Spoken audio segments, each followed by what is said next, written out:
something very, very important.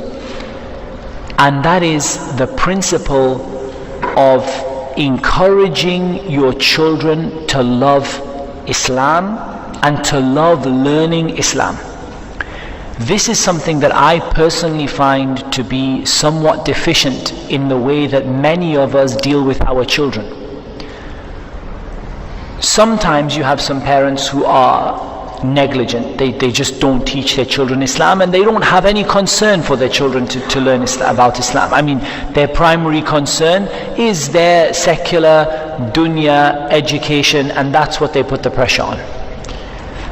But you see some other parents who put so much pressure on their children that they push their children away from Islam by putting enormous and unnecessary pressure upon their children when it comes to learning Islam. You have to make people love Islam and want to study Islam. For that reason, we don't overburden with the number of classes that are taking place in a week, for example.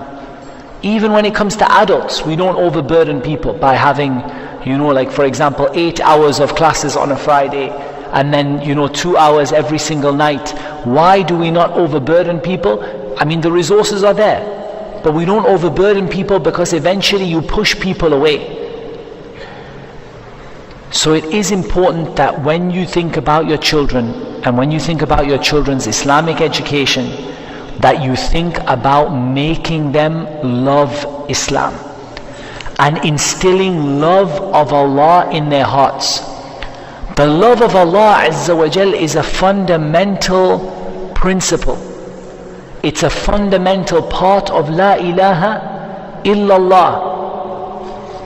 Allah subhanahu wa ta'ala said, وَمِنَ النَّاسِ مَنْ يَتَّخِذُ مِنْ دُونِ اللَّهِ أَنْدَادًا يُحِبُّونَهُمْ كَحُبِّ اللَّهِ وَالَّذِينَ آمَنُوا أَشَدُّ حُبًّا لِلَّهِ. From man are those people who have taken partners besides Allah. They love them as they should love Allah. But those who believe love Allah more.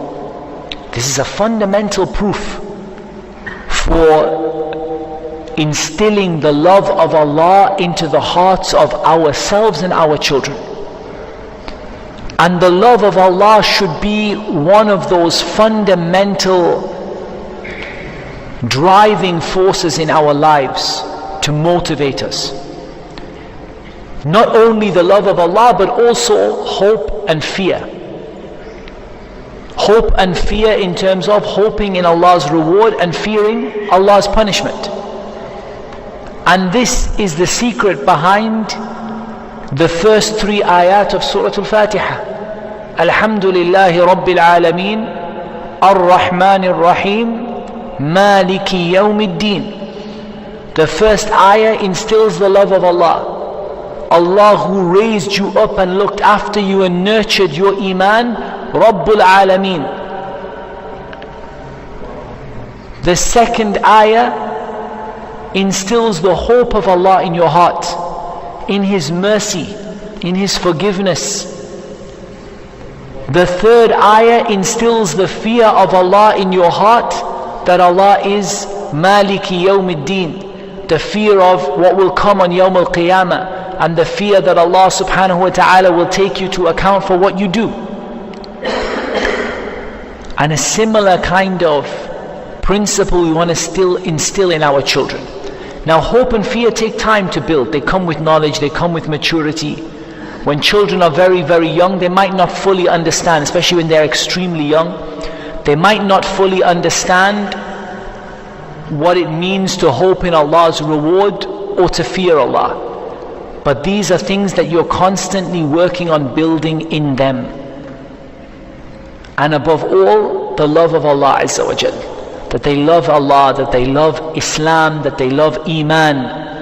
When Allah Azza wa Jal said, وَلَكِنَّ اللَّهَ حَبَّبَ إِلَيْكُمُ الْإِيمَانِ وَزَيَّنَهُ فِي قُلُوبِكُمْ وكره إليكم الكفر والفسوق والعصيان أولئك هم الراشدون فضلا من الله ونعمه والله عليم حكيم. In Surah Al-Hujurat, Allah Azza wa Jal said, Allah made Iman beloved to you. He made you love Iman, and He made it something beautiful in your heart. And that's what we want to do with our children. We want to be a sabab, a cause for the love of Iman to enter into their hearts. Now some of that is to do with reward and punishment. So some of that is to do with rewarding them for Islamic achievements rather than dunya based achievements. Because when you do this, you are setting the standard that Islam is what matters. Yes, I'm worried about your education, I want you to do well, but what really matters to me is Islam. That's why your success in your Islamic studies, I'm going to reward it many times more than I reward your success, for example, in your secular studies.